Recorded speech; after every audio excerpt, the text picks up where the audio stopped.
attorneys in the Russia investigation say they've been notified by special counsel Robert Mueller that his team is now tying up loose ends and hopes to wrap up the investigation soon. In addition, sentencing hearings are moving forward for key cooperating witnesses, a step that normally comes at the end of a case. Those sentencing hearings, including one for former Trump National Security Advisor Michael Flynn, could provide some new insights into the overall investigation. However, tonight, the special counsel has filed a memo for Flynn's sentencing, and it is largely redacted. You can see entire pages that are blacked out.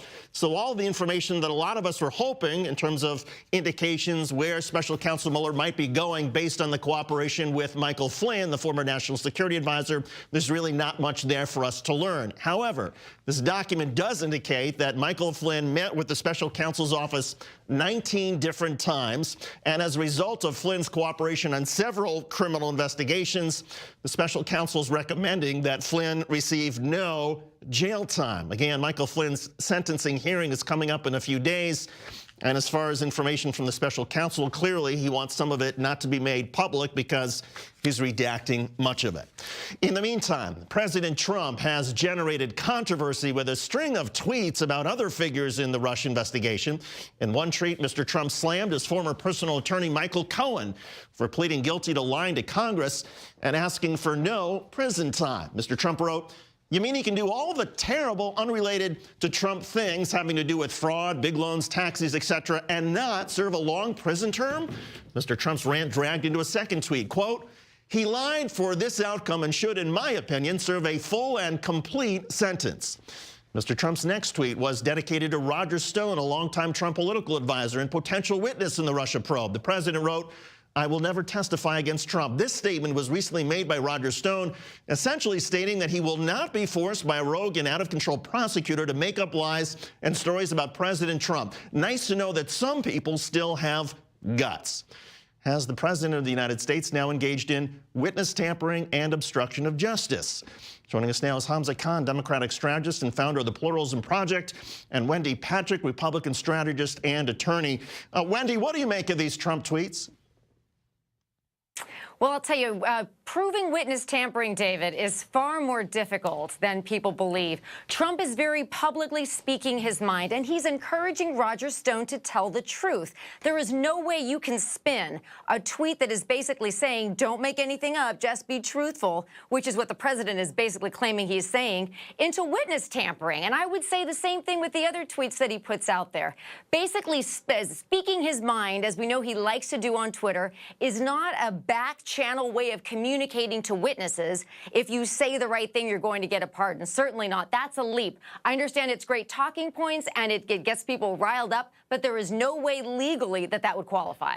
Although my understanding is that you can commit obstruction of justice whether you're in private or in public. It's still obstruction. But Hamza Khan, how about it? What about the argument that, look, Donald Trump is simply being honest. He wants Roger Stone to tell the truth, and he frankly believes that Michael Cohen should serve a long prison sentence. What's wrong with that?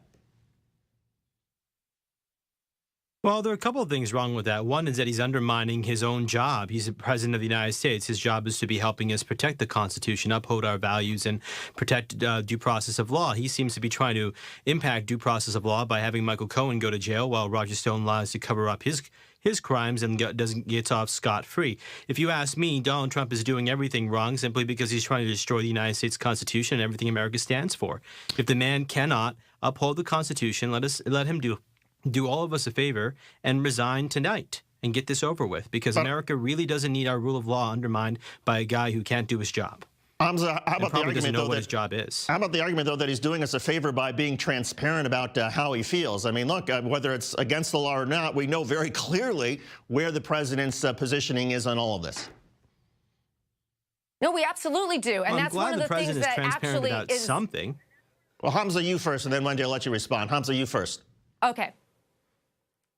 Yeah, Thank you for that. I mean, you know, I'm glad he's honest about something and he's transparent about something. Donald Trump has been completely a liar about everything else in his administration, from making up facts one week to denying what actually happened to Khashoggi, to trying to keep the CIA from talking about that on Capitol Hill. I mean, what has Donald Trump not lied to us about already? The fact that he's being transparent about the fact that he wants someone to lie for him in front of a grand jury, in front of a court when it comes to Roger Stone. I mean, I'm glad that we know that Donald Trump is now admitting the fact that he is a criminal conspirator. Wendy? But David and Hamza, I mean, encouraging a witness to tell the truth and not make something up for leniency is not obstruction of justice. It's not witness tampering, and it's not encouraging dishonesty. It's none of those things. You know, one of the things that's really characterized Donald Trump's presidency thus far has been promises made, promises kept on a lot of very important issues, from attempting to increase border security, to attempting to build a wall, to Supreme Court justices, to jobs, to health care. So many different things he has made good on the promises he's made. Where it comes to the allegations of dishonesty, most of the time it stems from imprecision.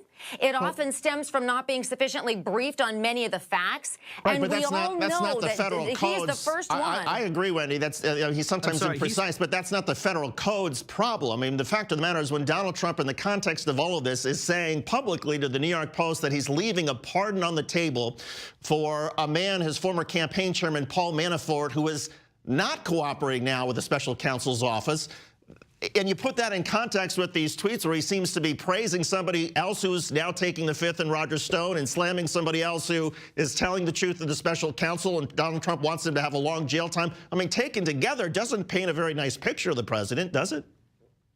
Well, you're looking at the circumstantial evidence that many say, gosh, if you look at it all circumstantially, maybe it proves something. Maybe it proves he's trying to get witnesses not to talk.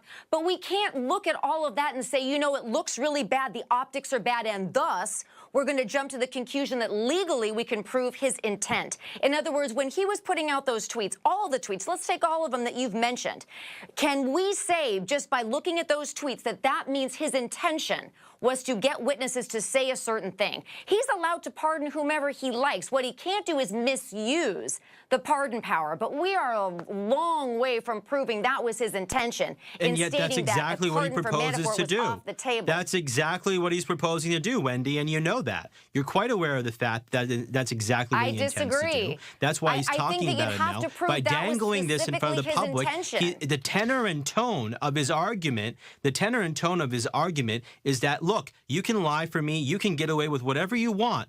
All what needs to happen is that I remain in the White House. I continue to suck off the American people's hard-earned money when it comes to taxpayer dollars and have it spent at my fancy places here and there. And I plan to be in charge as long as I can be. I have a feeling that all of this. I have a feeling that all of this is going to be a. Prove that. I have a feeling that all of this is going to be a side issue. That the tweets, Wendy and Hamza, I have a feeling are going to be a side issue because in the end, Barack Obama has. Hold on a sec. In the end, the special counsel is going to come out with his report, and I have a feeling some of the tweets might be side issues, but we will find out. Hamza Khan and Wendy Patrick, thank you both for coming on. We appreciate it as always.